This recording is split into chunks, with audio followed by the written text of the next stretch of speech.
Hello and welcome. I am Raziel, and today let's talk about some of the lore or reasons for the lore and stuff like that about the old world. It is kind of a strange video because what got me thinking about this video was Games Workshop has this really good habit, and I quite like it. I think it's good to go back to the old lore and then expand upon it later. They've done this with so much. They did it with the Eldari when back in 3rd edition we first see Aldrad, Alfwan, talking about Euphrain and bringing that god up.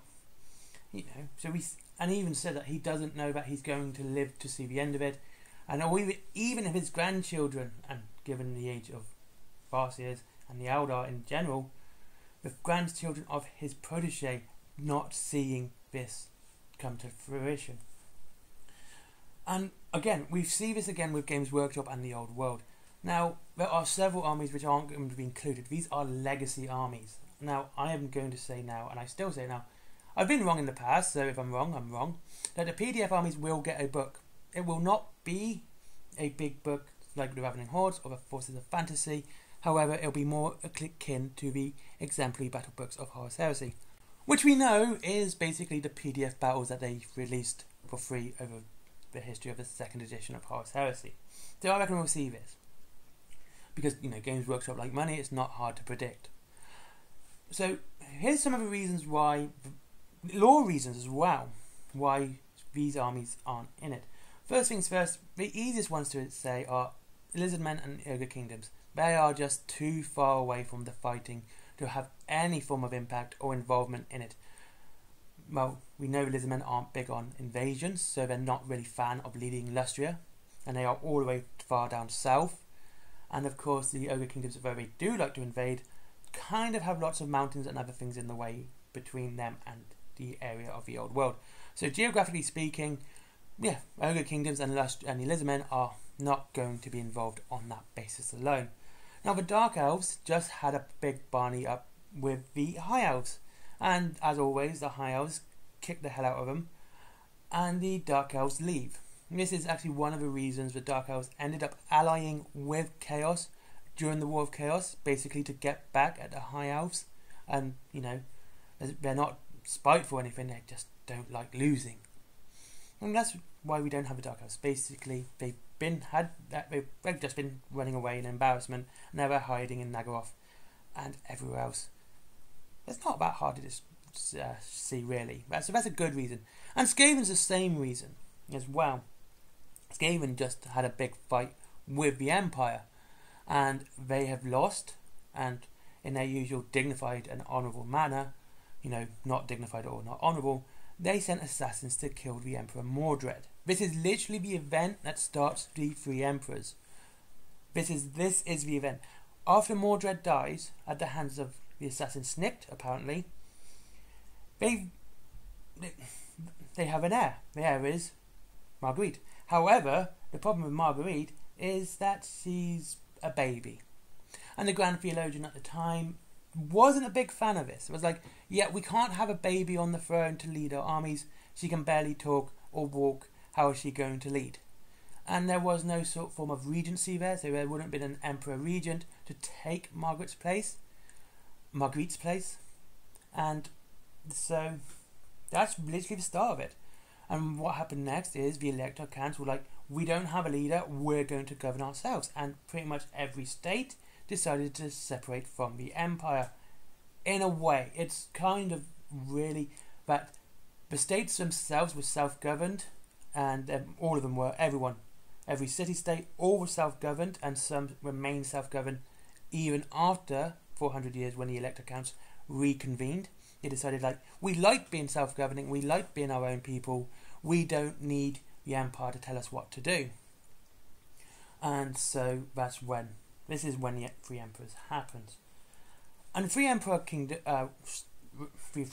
timeline is actually very vast, 400 years, which is actually one of the biggest timelines in the fantasy setting. And of course we know this ends when the Magnus the Pious takes the throne after defeating Chaos. I think if you've played Chaos Bane, this actually has a very good descriptor of, it actually shows it really well, of how the War of Chaos was and how Magnus took the throne. Spoiler alert for that game. Honestly, go play it. It's one of my favourite Warhammer Fantasy games. It really is. I really enjoy that game.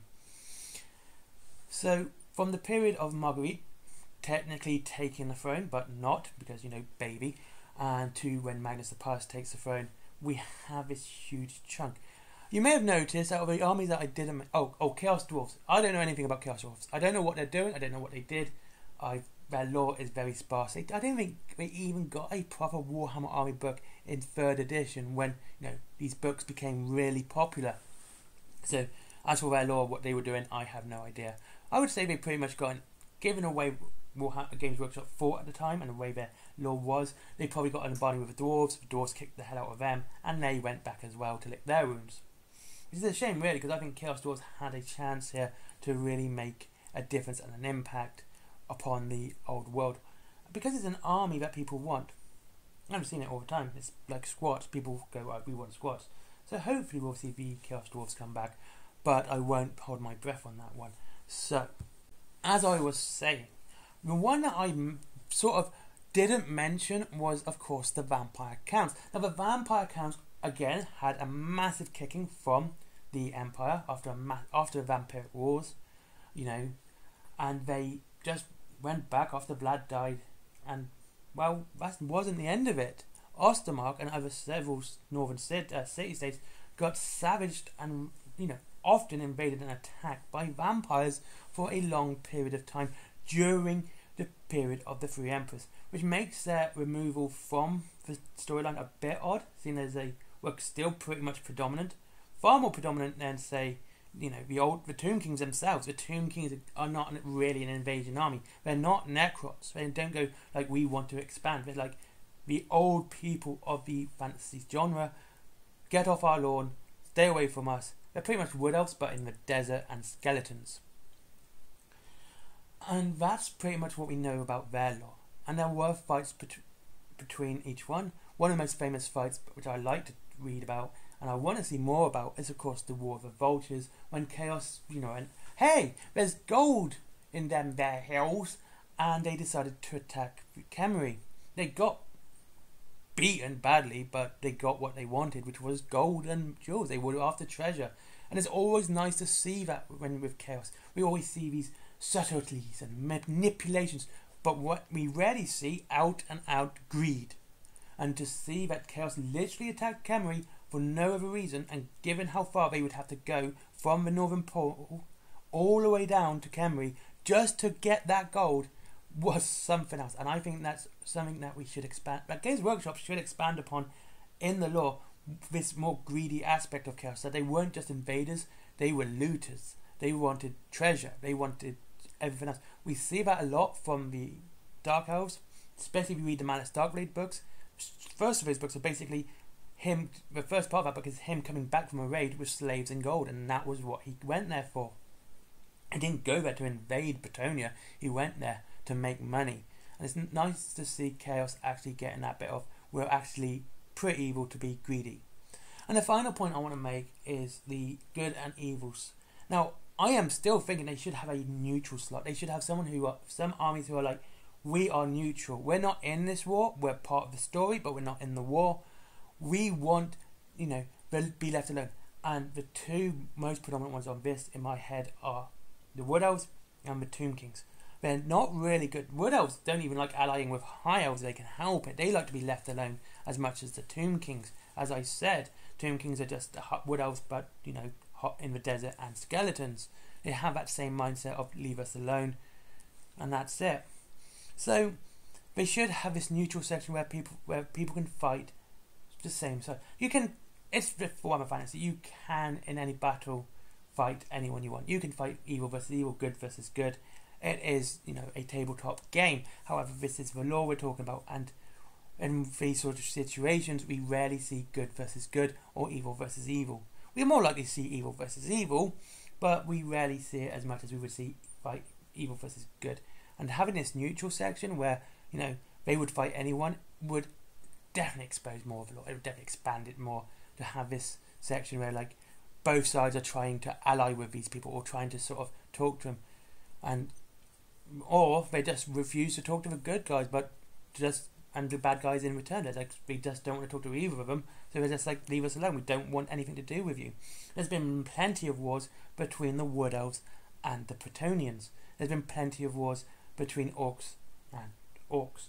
Orcs are probably one of the most neutral forces too. Probably chaotic neutral in the long scope of things. But yeah, they're pretty neutral too. And we can't ignore the fact that there's more evil armies than are good armies. As with the missing good armies, we spoke about that because it's basically just lizardmen. And it would be nice to see it expanded to Cathay and Kislev, I should say, as well, because they are interesting forces to talk about with interesting lore, which again has not been really expanded upon in any real way. They've always been, things that existed, and they had, Kislev had some nice models. Cathay never really had any models as far as I can remember. Even in Man of War, they didn't really have that much. So, there you go. This is just what we know about the Old World lore at the moment. Of course, it's coming out this Saturday. Are you looking forward to it? I definitely am. I'm getting my Ravening Hordes book, and I'm kind of psyched. Hopefully, I'll be able to pick up the rule book there as well, but I'm not holding my breath. And thank you very much for watching. I hope you all have a good day, and I'll see you all again soon. Of course, there are links to Wellin Games if you wish to save money on your Warhammer. There is... What else is there? Oh, Forbidden Planet, if you like comics, DVDs, movies, toys, plushies, all that sort of stuff. Geeky, fun stuff. And there is my merchandise. Comics written and drawn by me. It's about Little Red Riding Hood kicking the hell out of cyborg werewolves and Lovecraftian monsters. There is, of course, my t-shirts, merchandise. All the artwork's done by me. Some digital, some hand-drawn. But yeah, it's all done by me as well. Have a great day. I do like reading your comments. I hope to read lots of comments on this one. See you again soon. Bye-bye.